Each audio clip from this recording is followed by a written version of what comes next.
Hey flutes, my name is Sarah Carrier and I'm a flute teacher and performer.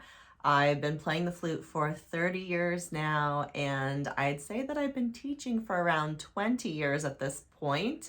So something that I thought I could do here, I know that I'm just really getting started out on this platform. I'm really more on TikTok, but I've been procrastinating like crazy, getting my YouTube channel going. Honestly, it's gonna take a little bit of getting used to, just like less editing things down and just longer format for everything.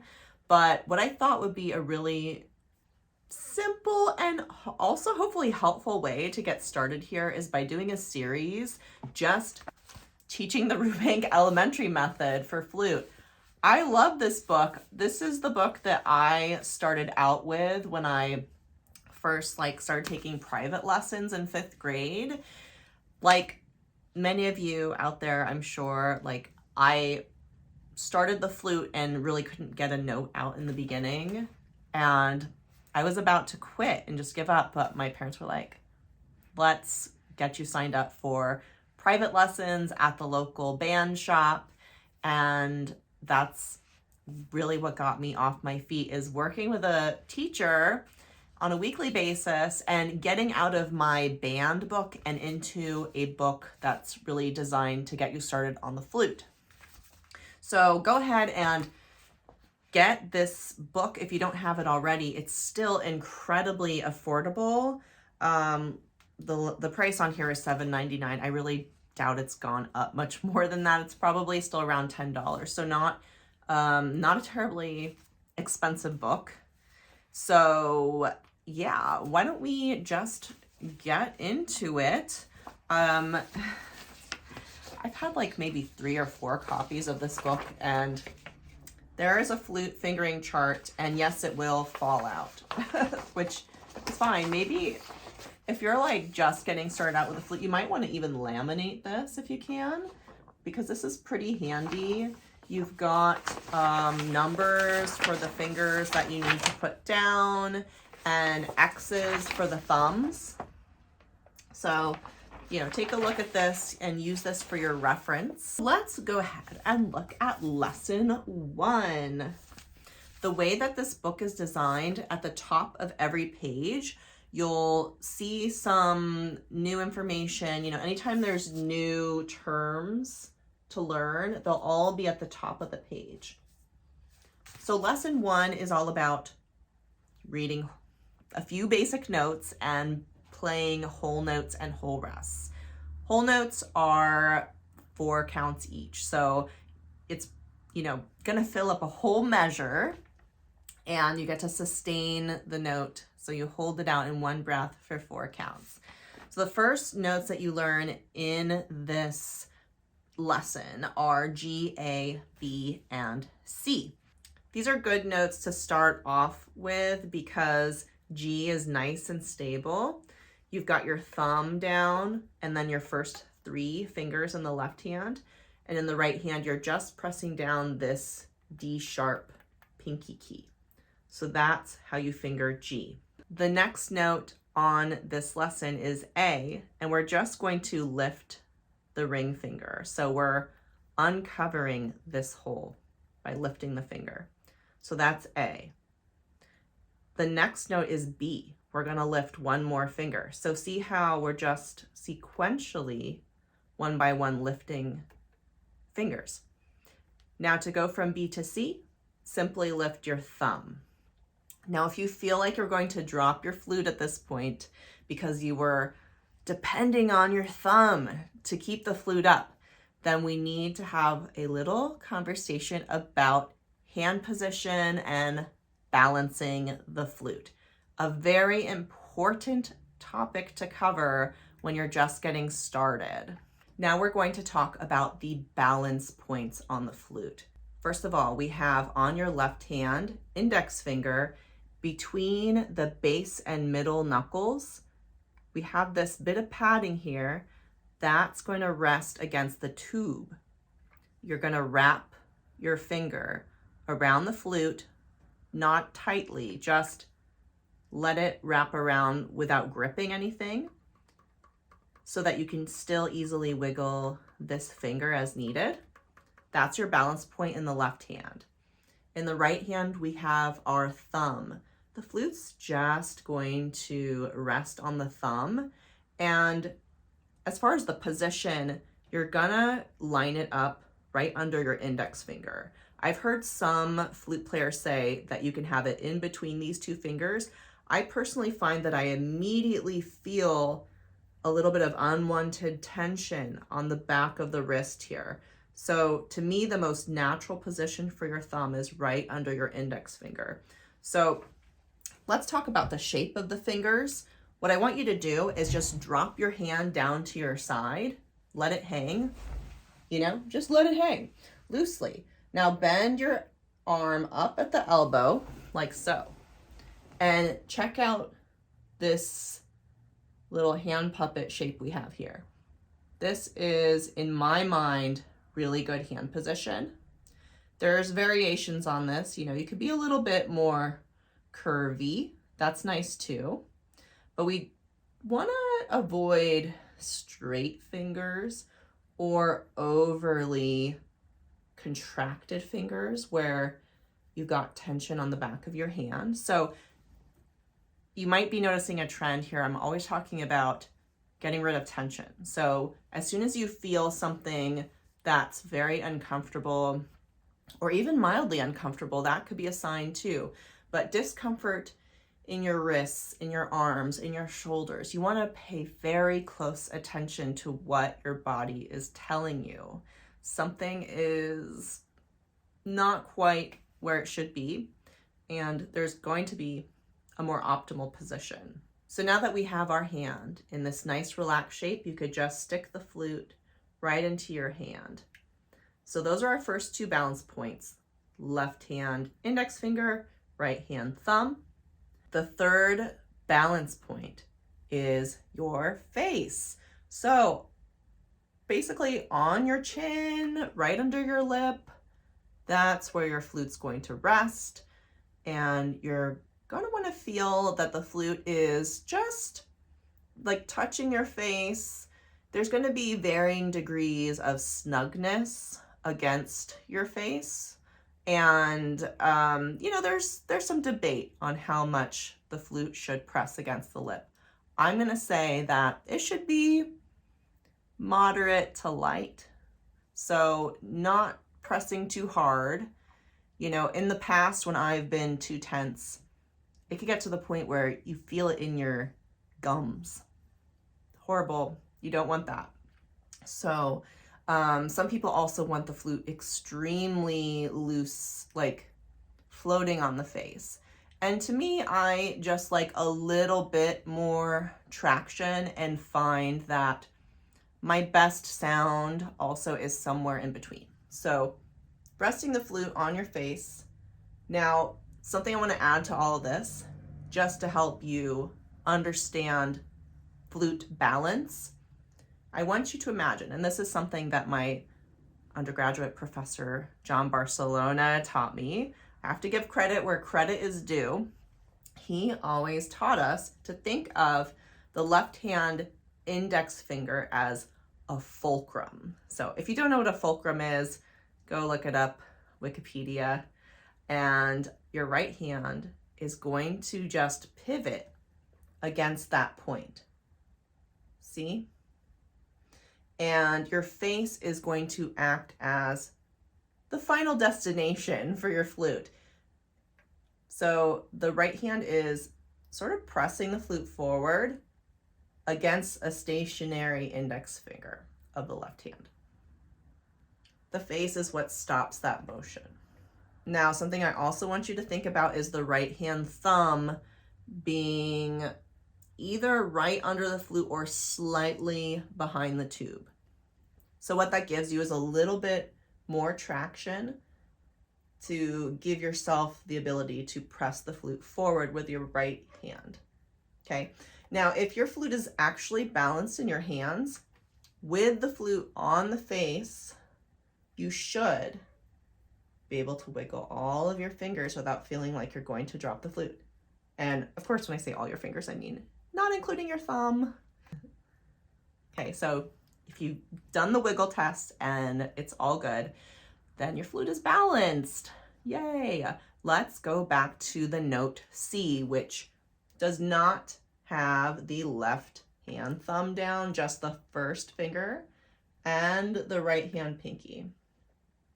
So hopefully that feels nice and balanced in your hands at this point. So in lesson 1 of this book, you should really start to learn how to read the notes in the staff if you don't already have that mastered. So look at how these notes here are in the spaces in between the lines of the staff. That's why we call these the space notes. And then these notes here are on the lines, which is why I call them the line notes. So learn your space notes. What does this spell? Very easy to remember the space notes for that reason. So always orient yourself by thinking bottom to top with reading, note reading. At least that's what helped me always, is just thinking bottom to top. So how many lines are there in the staff? If you don't know already, go ahead and count them. And let's take a look at the line notes. We got E, G, B, D, F. Here is my little mnemonic device that I learned as a kid. Every good bird does fly, or every good boy does fine. If you want to use that, it works too. Every good boy deserves fudge is another one. There's a lot of different options you have, so whatever works for you, go with that. So if you don't feel like you can pick these notes up right away, then print out some flashcards. You don't have to make your own if you don't want to. They're very easy to find online. Just print them out, cut them up, and quiz yourself. So quick note about the other terms covered in this lesson. We have treble clef, which we're going to see at the beginning of every line. Flute players operate off the treble clef. It just means that we play the higher notes in the range of notes for orchestral instruments. So a tuba, for example, would play in a different clef. They play in the bass clef. I think they only play in the bass clef. They might play tenor clef too. I'm not sure. I'd have to double check that. But for flute, we only have to worry about the treble clef, which is kind of nice. All right, bar lines, these just divide the measures.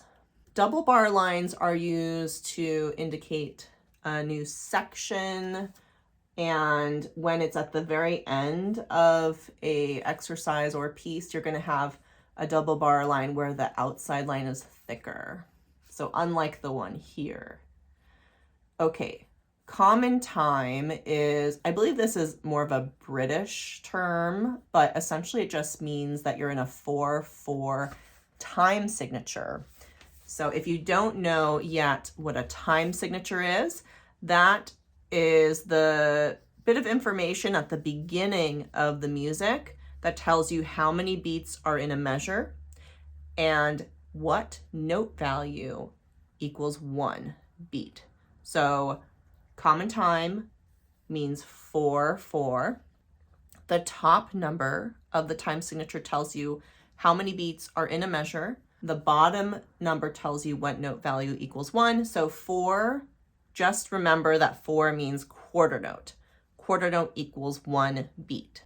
Now, we haven't covered quarter notes yet. So for now, just file that information away if you don't already know what a quarter note is. Whole note, right here, it's a circle that's not colored in. And then here is a whole rest. Notice that this rectangular shape is hanging down off of the 4th line. That's going to be important. So remember that. It's pointing down. So whole notes get 4 counts and whole rests also get 4 counts, but of silence.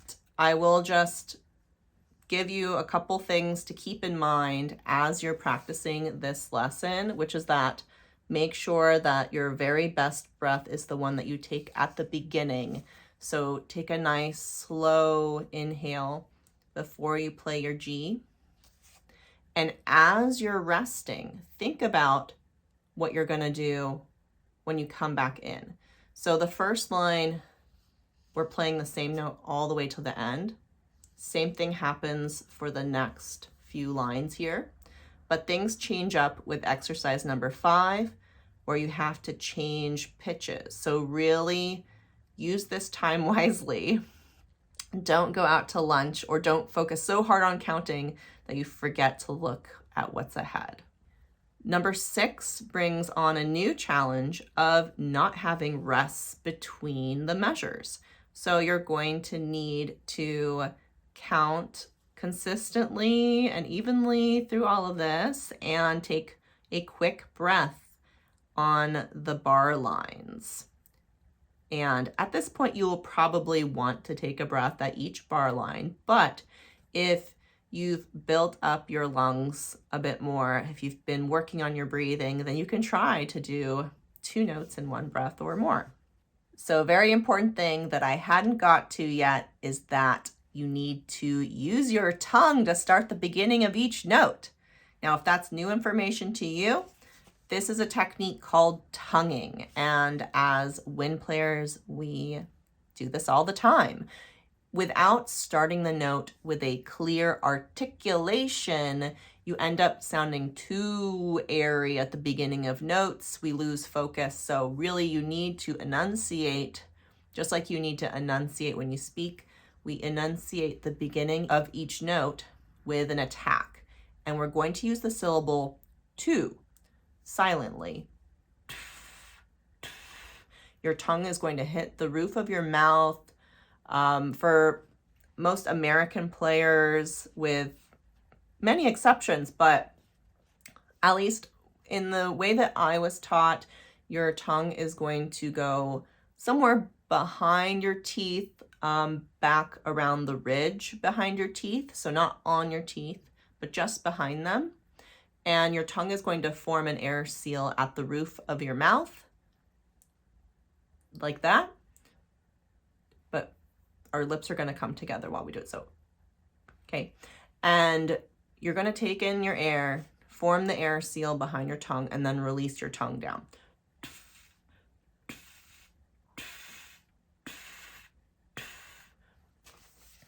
There's another style of tonguing called French tonguing, which is when you tongue in between your lips.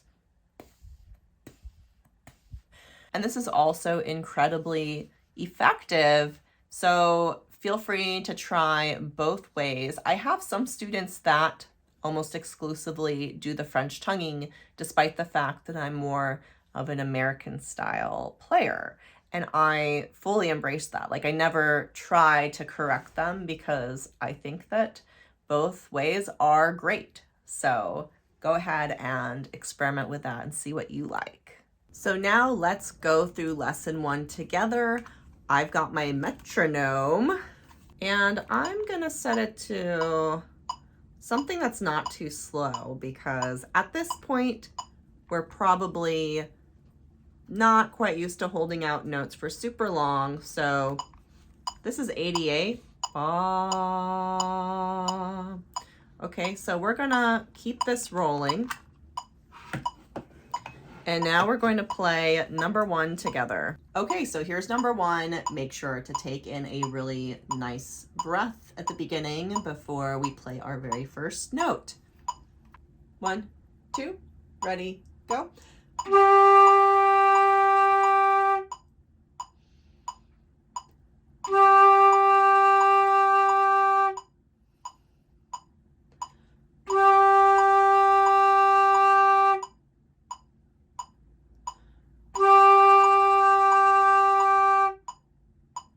So how did that go for you? Did you play the right number of G's? Were your eyes able to track each measure as they went along? If you felt like you were relying a little bit too much on listening to me and following me, I want you to just replay that again and see if you can keep your eyes on your own music so that you're practicing reading the notes and rests as they come along. Let's move on to number 2. So this note is an A. 1, 2, ready, go.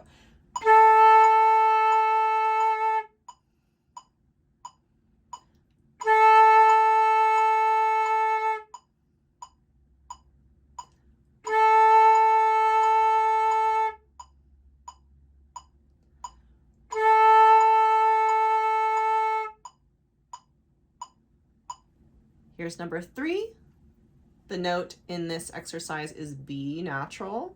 Make sure you add your pinky too. 1, 2, ready, go.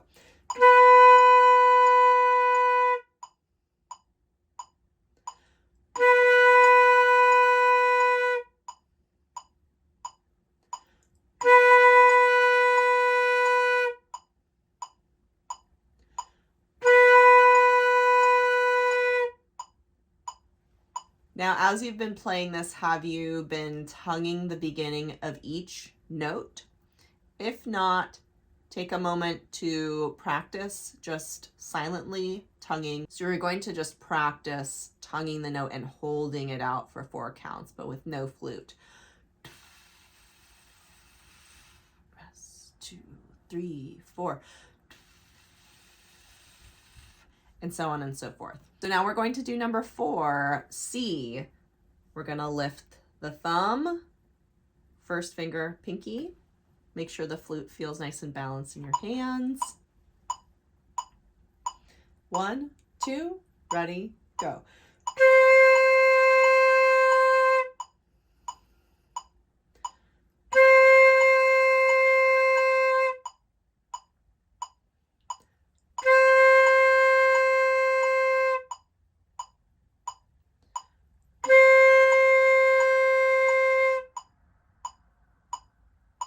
And now we're moving on to number 5. The notes will change every other measure. And also notice that this goes on for 2 lines. So don't just stop at the end of the first line. Common rookie mistake there, but you're not gonna make it. 1, 2, ready, go.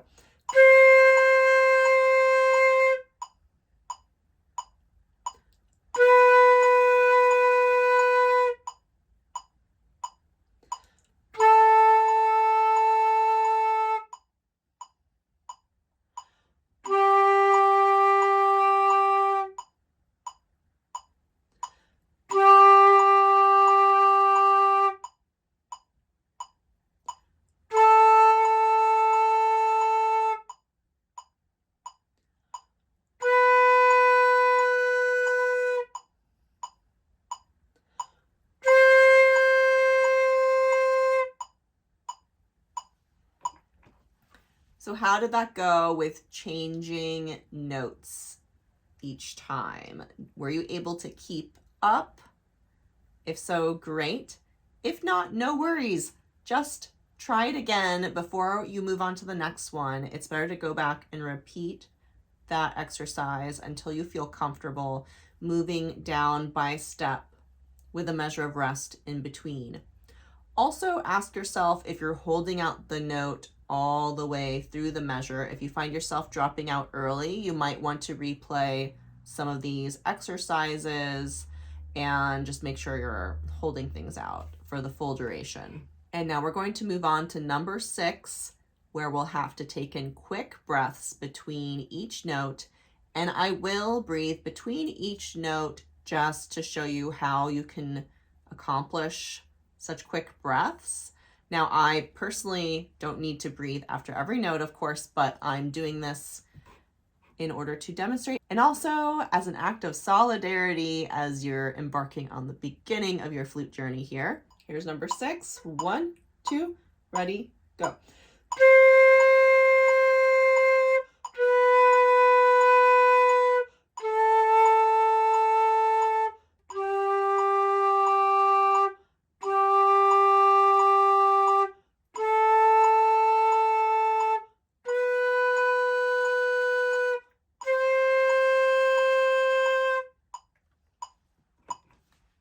So notice how I took little sips of air in between each note. The smaller the breath you can get in between each note, the better it's going to feel to come back in on the next measure. If you use a lot of energy to take a big breath in between each measure, it's going to be really hard to come in on time on the next measure. So just, see if you can just tiny little sips, just enough to get you through the measure. And if you don't need the breath in between each measure, that's amazing. See how far you can go. If you could do 2 measures, if you could do 4 measures, you know, just to try testing out your breath capacity. Now we're going to do number 7. You'll notice right off the bat that the notes jump around a bit more. So there's jumps down. Things aren't always moving by step. So be prepared. Just take a look at the first 3 or 4 notes and you'll probably be fine if you can get through those first 4 measures. 1, 2, ready, go.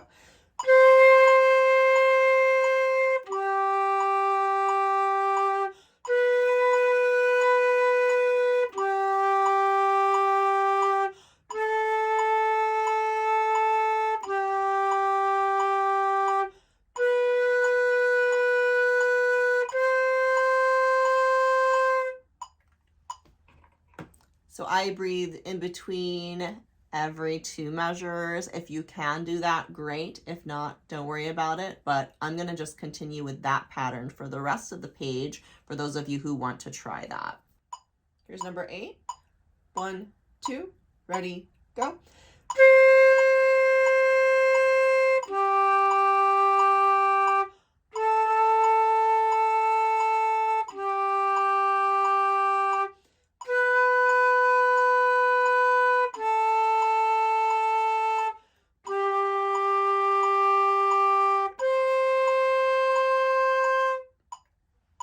And finally, number 9. Take a look at that first jump in the beginning. Are you ready? Here we go. 1, 2, ready, go.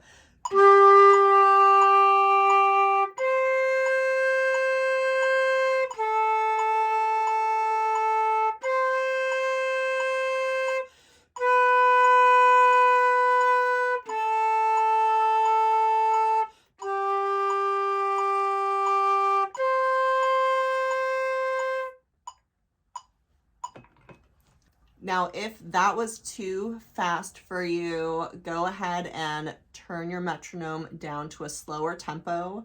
We've been playing at 88. You might want to turn it down to 72, whatever speed you need in order to be able to look ahead to see what you're about to play next and for your fingers to catch up with your brain. So let me know how this week of practice goes for you. And if you want to keep following along, be sure to like and subscribe to my channel.